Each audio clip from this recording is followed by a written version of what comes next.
You want me to really clap? To sync it. Yeah, because I need to see and hear you. 3, 2, 1. Thanks. Okay. He wasn't ready. It? That's good. Action.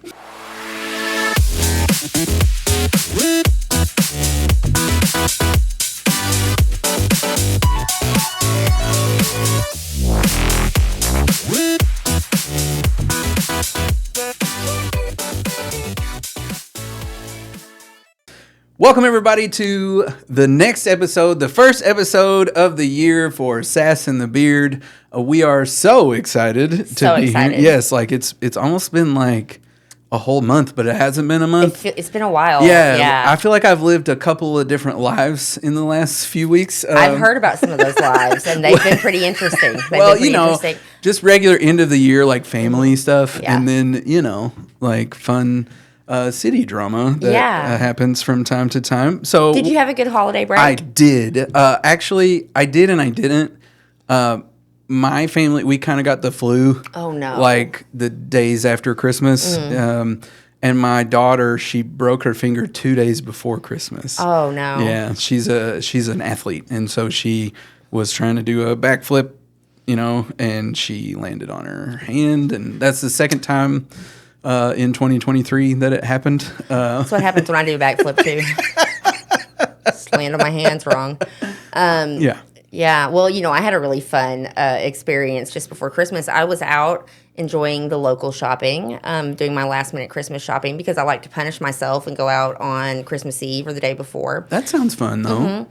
And, I was with some other people, and I may or may not have enjoyed an edible before going out to spend time with people. May or may not. So I was having a fantastic time myself, and I saw someone walking towards me that I was like, oh, tall guy, hat. I know I recognize him from somewhere. And so, being the small town, delightful person that I am. You started smiling. Oh, I went further than that. Oh. I was like, hey, like across my body to him and his friend that was with him, his girlfriend, hey! And then he went, hey. And as soon as he opened his mouth, I knew he wasn't who I thought he was. You misread that situation. Yes, he was not a school board candidate who I really like. He was, in fact, a former coach that we dragged relentlessly for some really heinous shit that he did in the school district. So he didn't wish me a Merry Christmas, I Nathan. can imagine that he was not very, engaging with you in a positive light. So that's what happens when you do this show for a while, but you can't remember. I'm like, I know I recognize Have I his said face. things about you on the show? Yeah. Well, so that was fun. Yeah, I that happens to me too.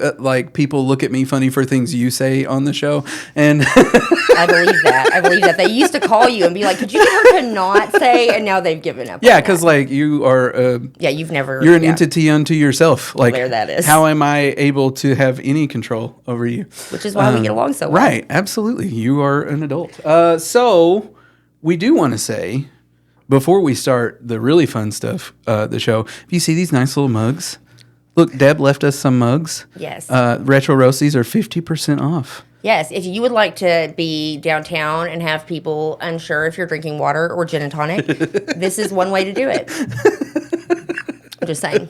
Although it may or may not be. Your entertainment district drink cannot go in this. That is true. Yes. That is true. Yeah, these are not Deb approved for entertainment district drinks. And walking around with your home drink is probably not legal. Which, that's so don't do it. Here nor there. But don't judge me if I do. But another exciting event from one of our sponsors is that Plant Parlor has some upcoming news. Yep. We can't say what the news is yet. We are, but check their socials if you like the fact that they sponsor our show, or the goods that they have are really awesome. The golden ass. Yes. I have a feeling that I might be receiving the golden ass this week. I don't know.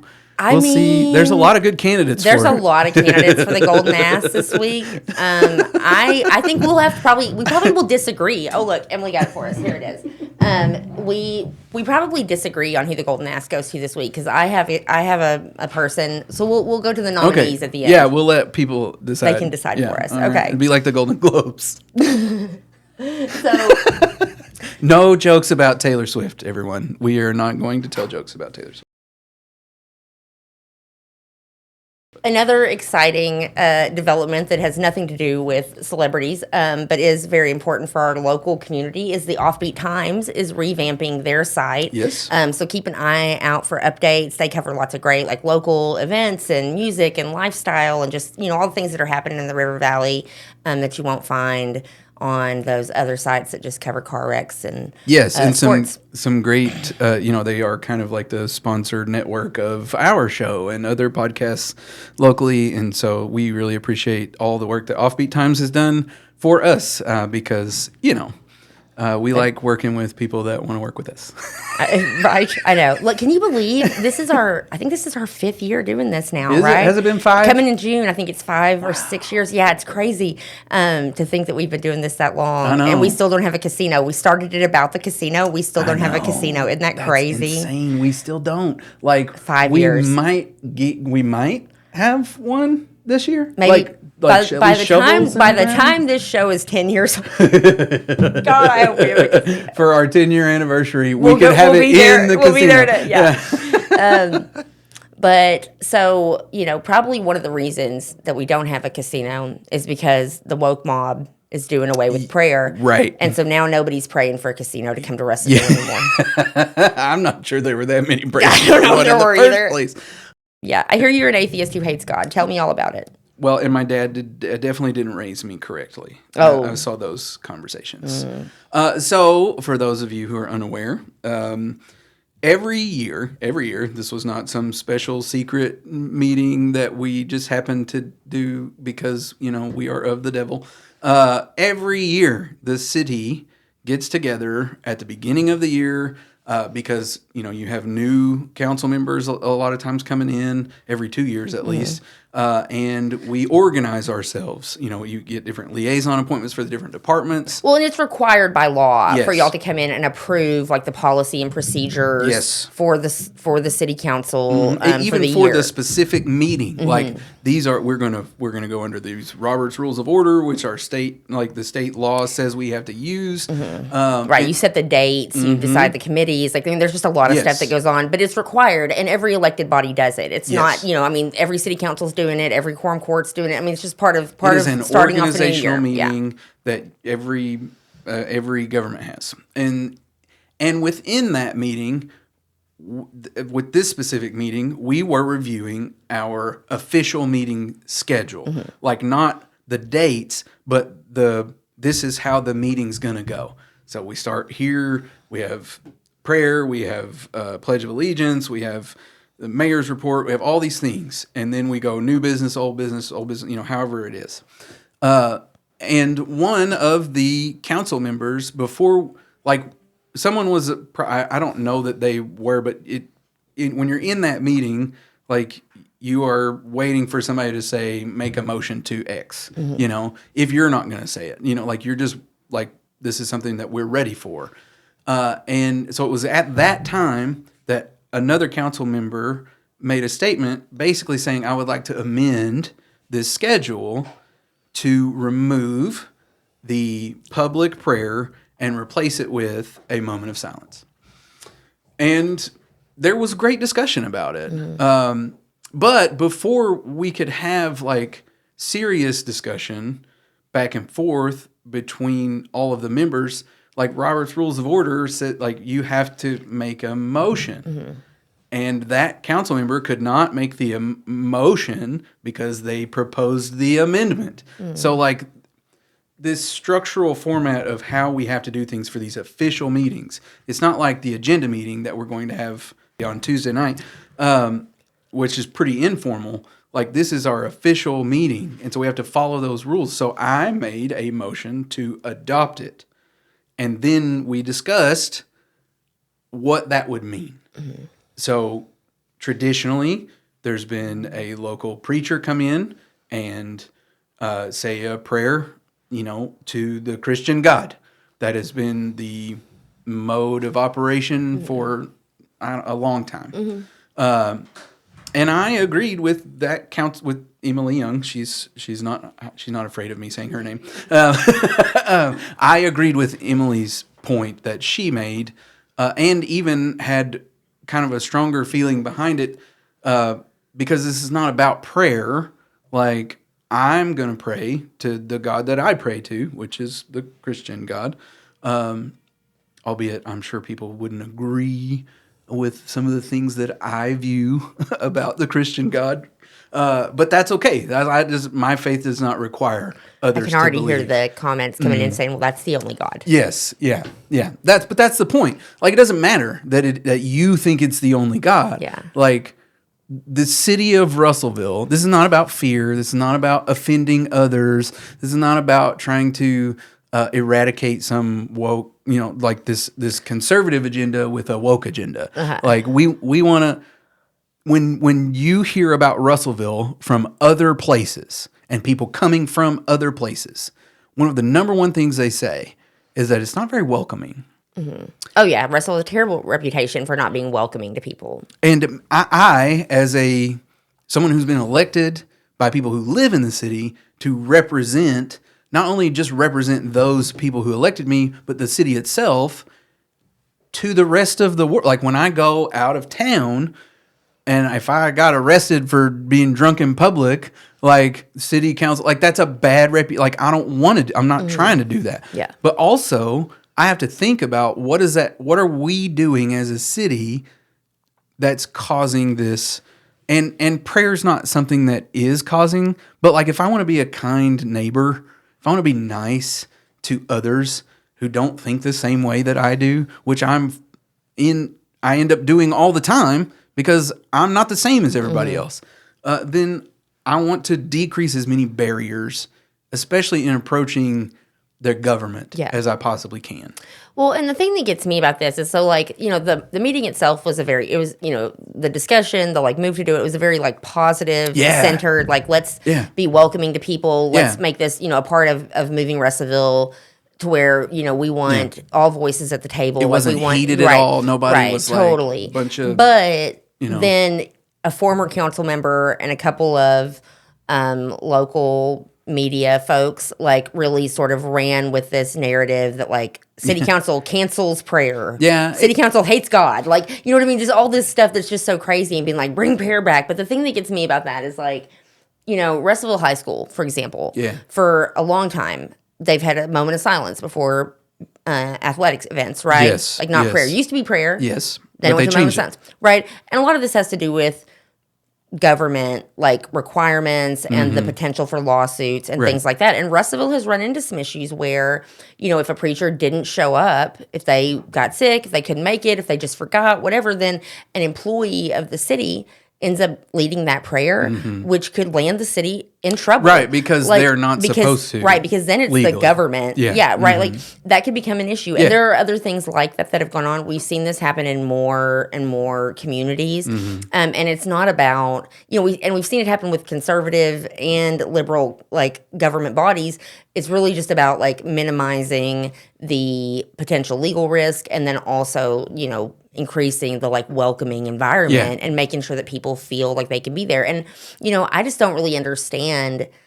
No, I mean, full disclosure, I don't go to church. I used to. When I fed kids here, preachers ruined me on church. Like, just the ridiculous focus on making sure people didn't get food really turned me off. And so I don't really mess with churches anymore. But, like, I just don't understand why people feel so, like, compelled that they have to have someone lead a prayer out loud for them rather than just being able to take a moment and pray personally. I just don't get it. I mean, for me, like, my faith doesn't require that other people participate in it. And to be, like, just completely blunt about it, like, there's a lack of maturity that says in faith, like, this is, if you don't do it this way, then it's wrong. Because if the Christian faith, just in general, there are plenty of scriptures that will, say, like, we don't have to do it that way anymore. Like, we're not doing that anymore. This is the new way. And, like, I don't need a preacher to come in to pray for me.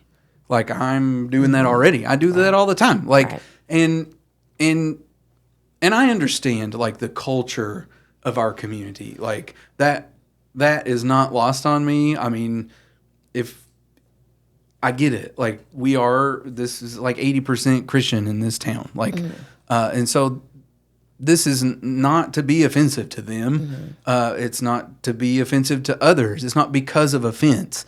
It's not out of fear. It is strictly out of, if someone who had a different set of beliefs or no beliefs at all wanted to ask something of the city, would they feel like there was a certain weight to the decision based on how they did or did not believe?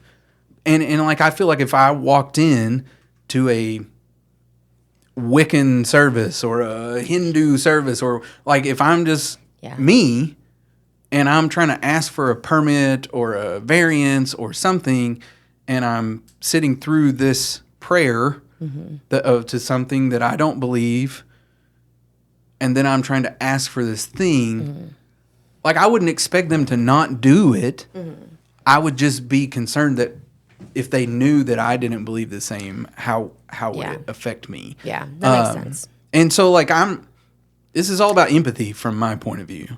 I know, and it's just being twisted up to set an agenda, right? Because people know it's divisive. They know it's something they can try to get back in office with or get political points with. It's an easy, the thing that Christian nationalism kind of conversation. The thing that's been funny is both of us have ended up where people who are really, like, leading this charge, they'll block us. Both of us have been blocked so that we can't give any kind of feedback. And I'm just like, that really just blows my mind. And, me on a news source, you on one of the council members. Like, I mean, it's just former council members. It's just really, it's just really interesting. But anyways. Well, in the conversations that I've had, even with people that disagreed with me, like, if they've reached out to me or like met me, like we're at somewhere in public and they want to talk about it, even the people that disagree with me, like, once I talk to them, like, most people, there were no people in this room. Like, it was the press, it was the council members and the city employees. It's such a boring meeting. Right, like, an organizational meeting is so boring. Yeah, like, nobody's there. Yeah, but it's not like meant to be a secret. No. It's just like nobody ever attends. I wasn't going to be there. That's it's just that's what happens in this type of meeting. But tonight,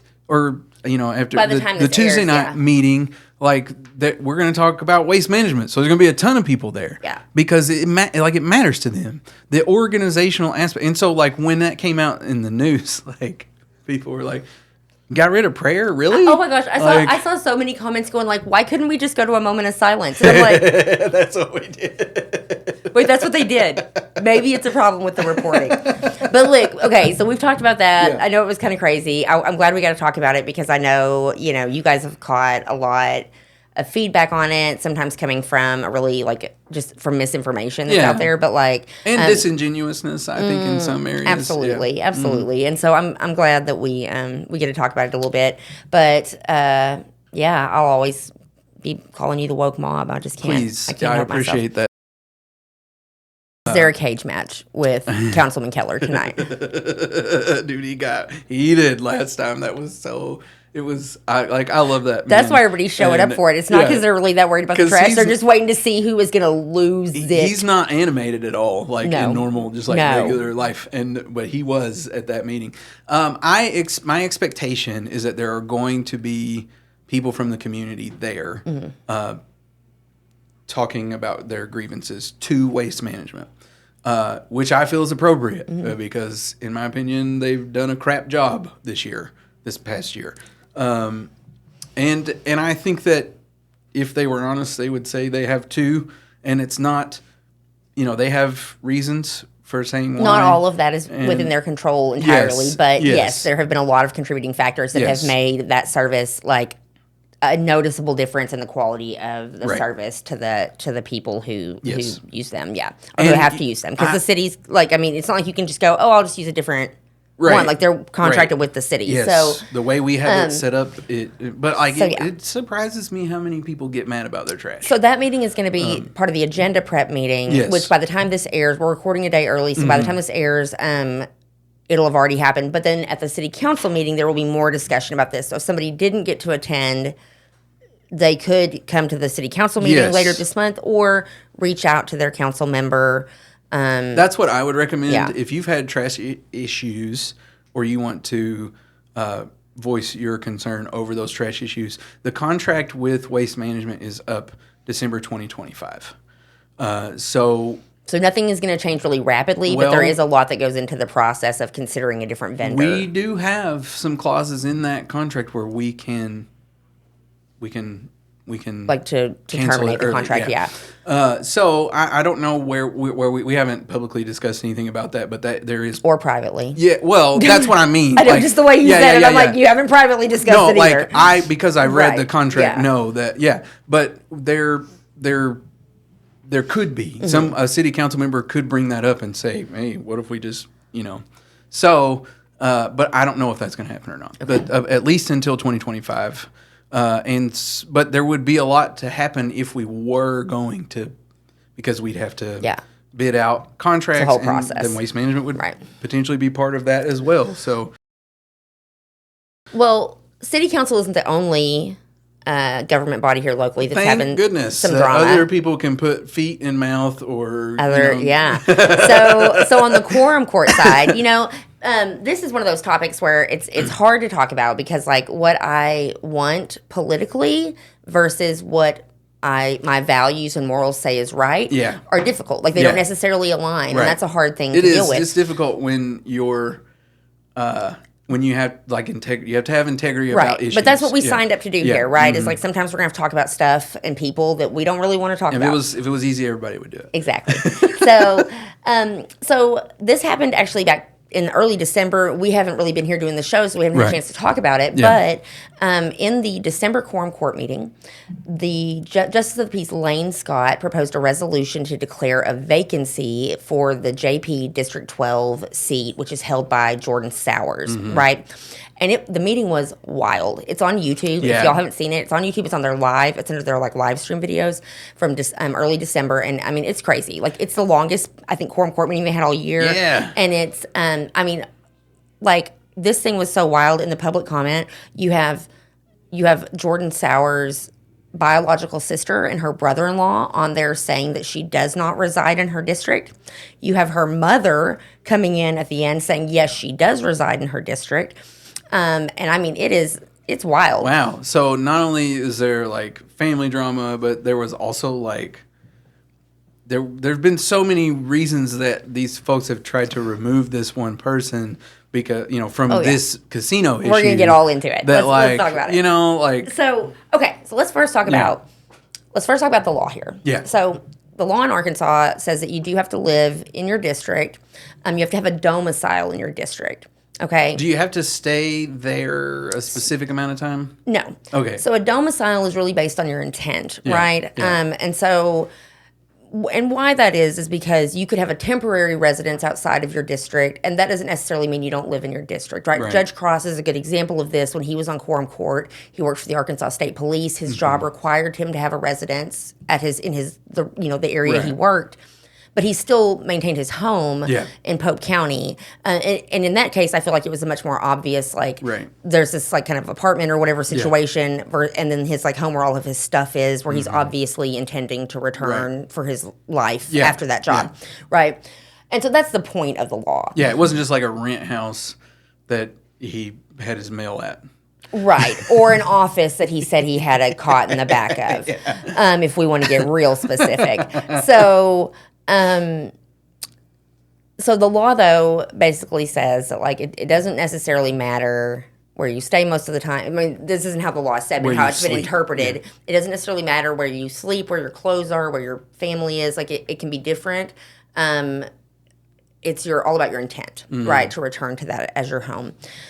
So the argument here, though, is what happened with Jordan Sowers is she actually, before she was elected to this term, she's finishing up now. It depends on who you ask here, but she had a home that she had purchased by herself several years earlier when she was a young single woman. And then in the summer of 2022, after she'd filed to run for JP, but before she was elected, there was another home purchased that is outside of her district.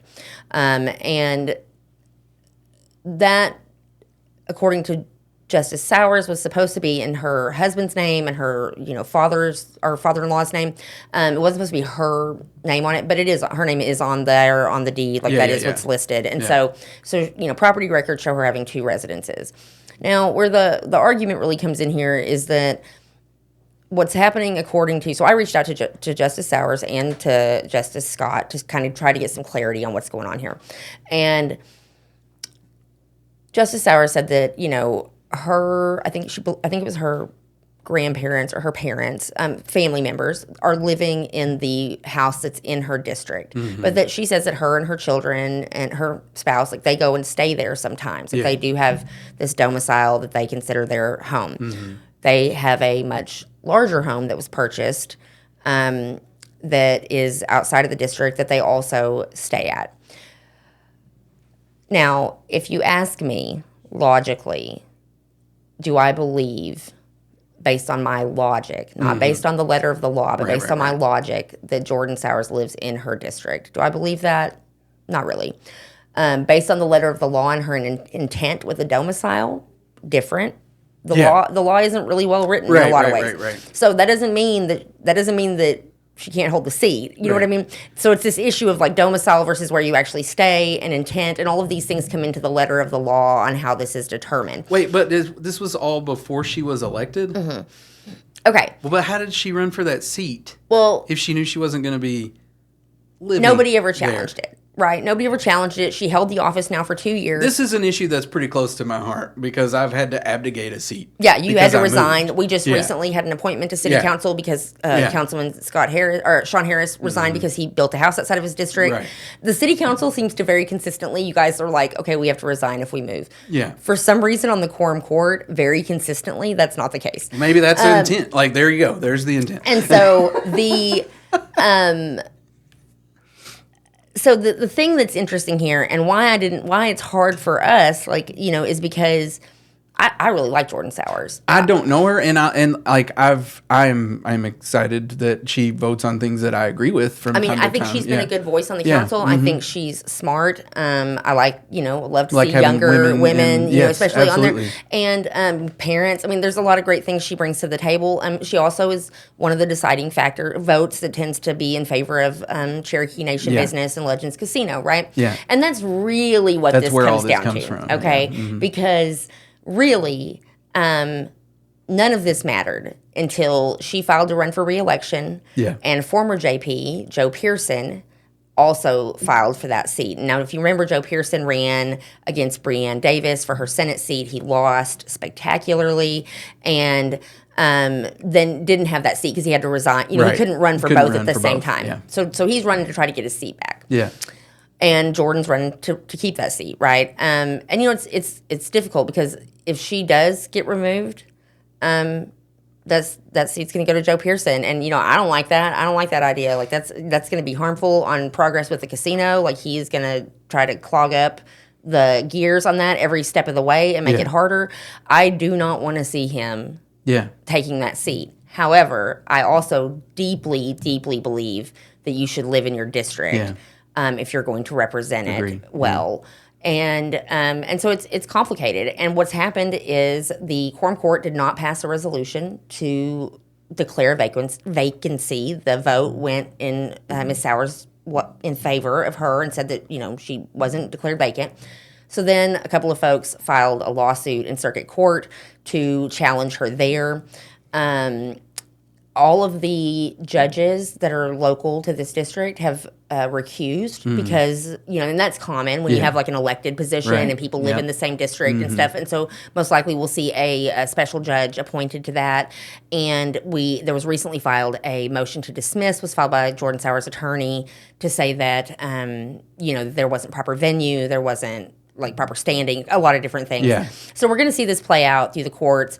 But then, the thing that really gets me, that makes me so frustrated is you and I went through this where there was a JP on the court who literally had moved to Fort Smith. Yeah, he wasn't, and had an office still here, an accounting office, and claimed to have a cot in the back, although... never could catch him being there overnight. I mean, we, sent people by to take pictures of the outside to see if he was staying there for weeks and never saw anybody stay there. Yeah. But the court refused to act, would not remove him. And so I asked Justice Scott about that. Because I was like, what's up? Like, you didn't seem to have a problem with James Kestrin living in Fort Smith, but you have a problem with Jordan Sowers living across town. Mm-hmm. And he was like, well, I understood that Kestrin had a cot in the back of his office. I'm like, okay, so you can see that a cot in the back of the office, that is a justifiable domicile to you.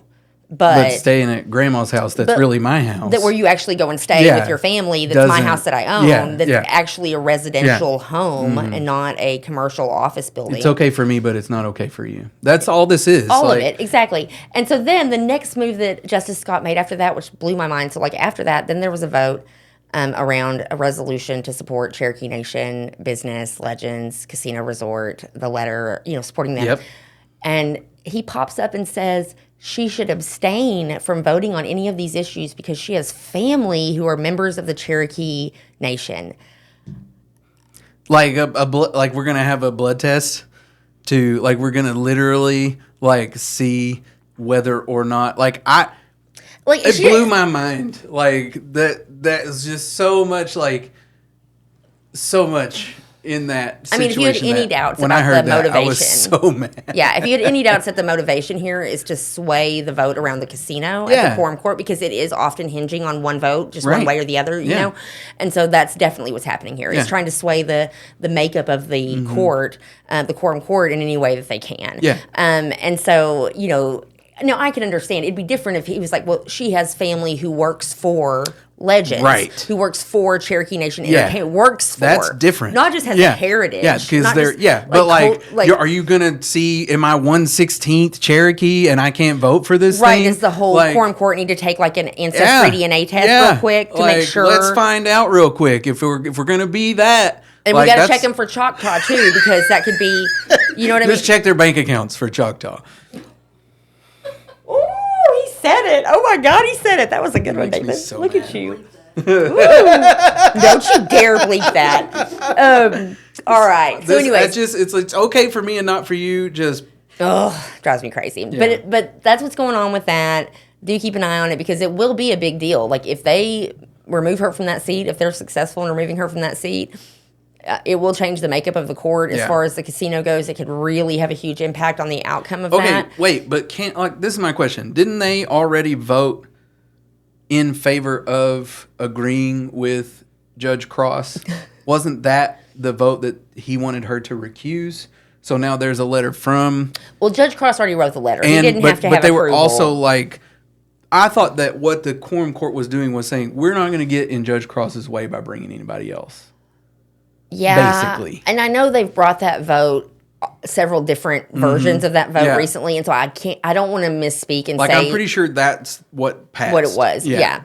I think that's right, but I don't want to misspeak because there have been several votes, and I don't remember specifically which one. If they would just nip this in the bud before the election, we wouldn't have to worry about the casino. But the thing is, the resolution is just a resolution. They can rescind it. They can do a new one. I mean, if they flip they could pass that one last month and then... change their opinion this month. You know what I mean?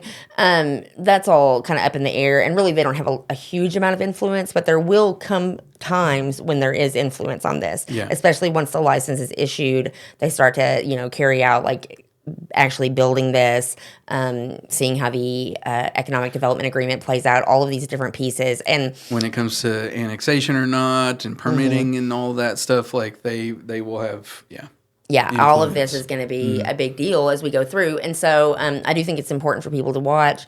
I feel really conflicted about it because I do think it would be a bad thing to lose J.P. Sowers. I think it would be a bad thing for the community. Yeah. But, again, I do think you should always reside in your district. I think if you don't reside in your district, you should resign. And I hate to lose somebody that's a good J.P., but, that's part of local politics. That's part of politics is you're supposed to reside here. What district is the one that her... I think 3. Other home is in? Yeah, I'm not sure who that JP is. But I do get it. And we see it happen all the time. You look back at...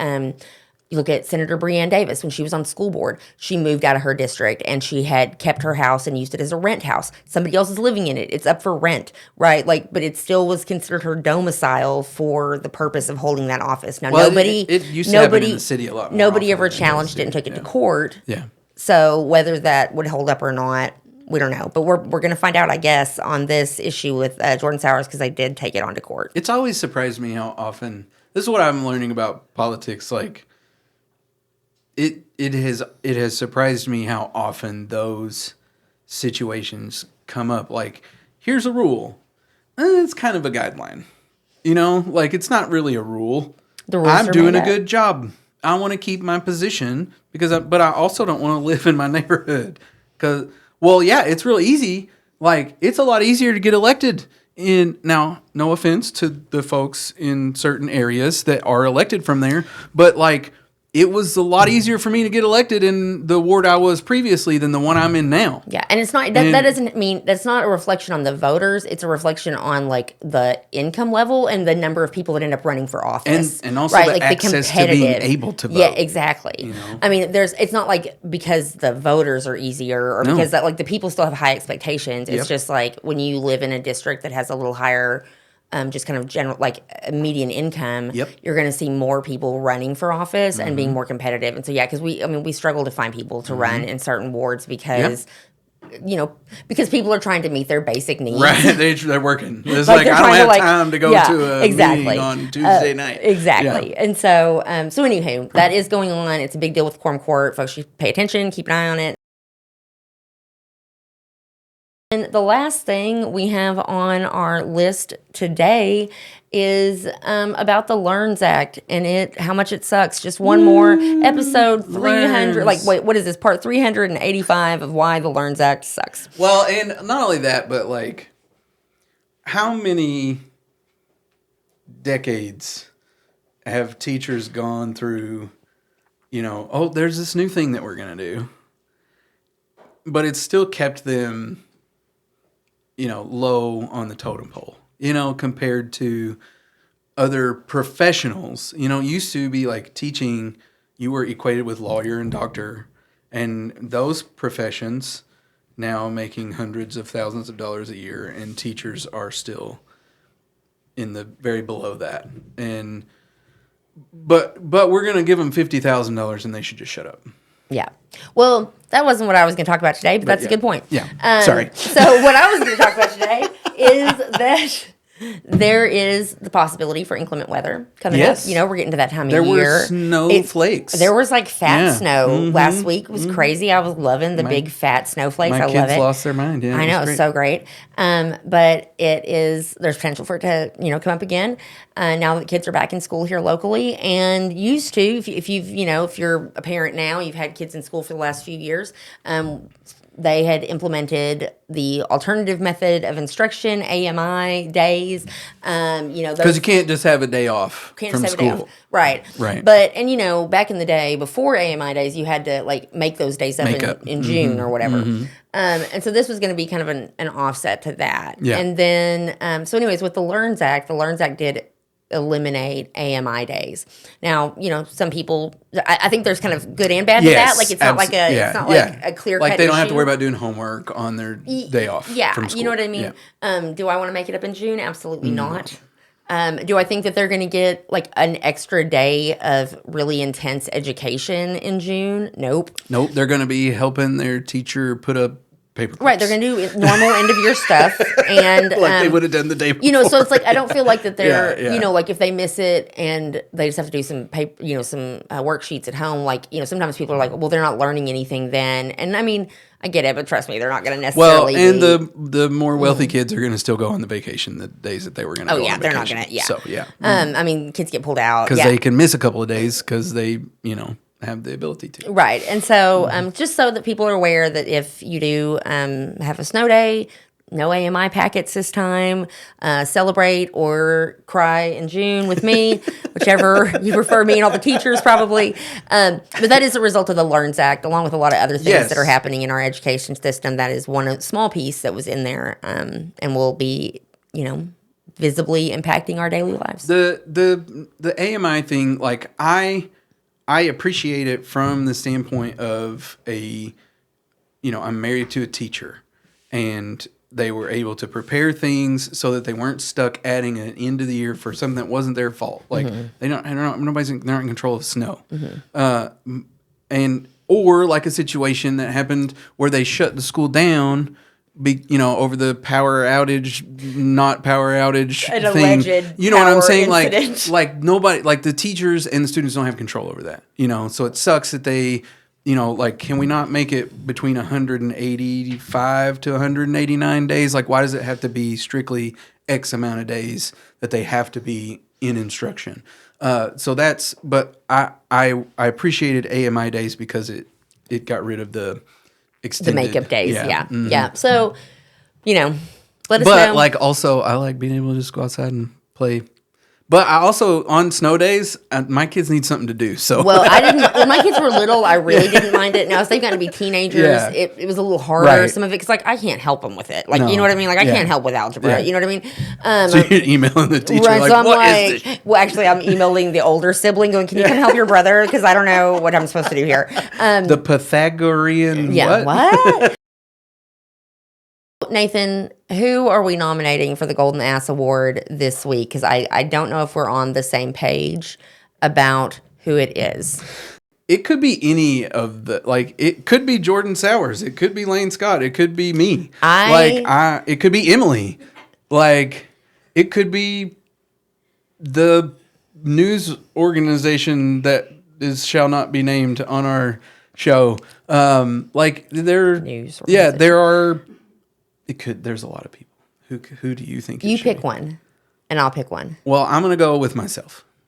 Of course you are. You're so nice. Like, he's so nice. I knew it. I knew he would. I knew he would go with himself. That he would never ever lay somebody else's name out there on this.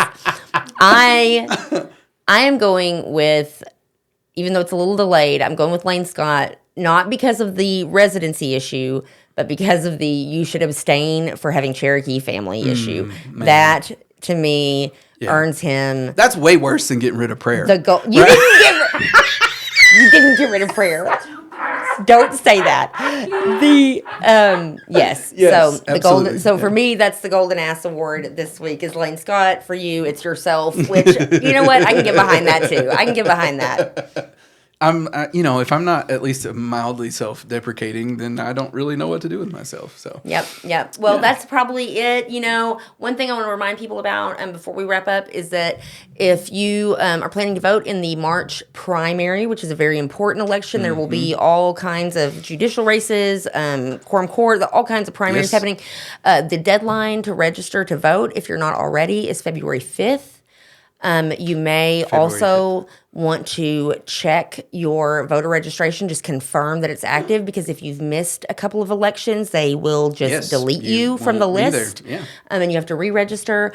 If you want to register and you don't want to have to go hunt down a paper form because you don't live in 1984, you can visit getloudarkansas.org. That's the organization I work with, and we have an online voter registration application that you can fill out, and we'll mail it in for you. Yes, this is for the link. If you, in the magic of television. I love when you do that when we're live. He'll be like, I'm like, they can't. Yes, thank you guys for watching this show. We really appreciate your support. Don't forget to visit our sponsors, Plant Parlor, Retro Roast, and Dog Ear Books. Deb. Yeah. And don't worry about the construction there around Retro Roast and Dog Ear Books. You can still get in. They're open. It's just, they're like, the construction is just randomly moving around. It's like a game right now. Yes. You'll where can you find construction in downtown Russellville? Yes. Downtown. Everywhere. Somewhere. Yeah. Just move around. Hey, but. Oh, it's great. They love it. They are projecting that by the end of the summer, it'll be done. They are projecting that by the end of the summer. I didn't say that's when it will be done. That is so cute. I said they are projecting because if they go much further than that, I might have a... I love their hope. Coronary. Please share the show with your friends. Let them know what's going on in the River Valley in politics and other fun things. And we'll see you all next week.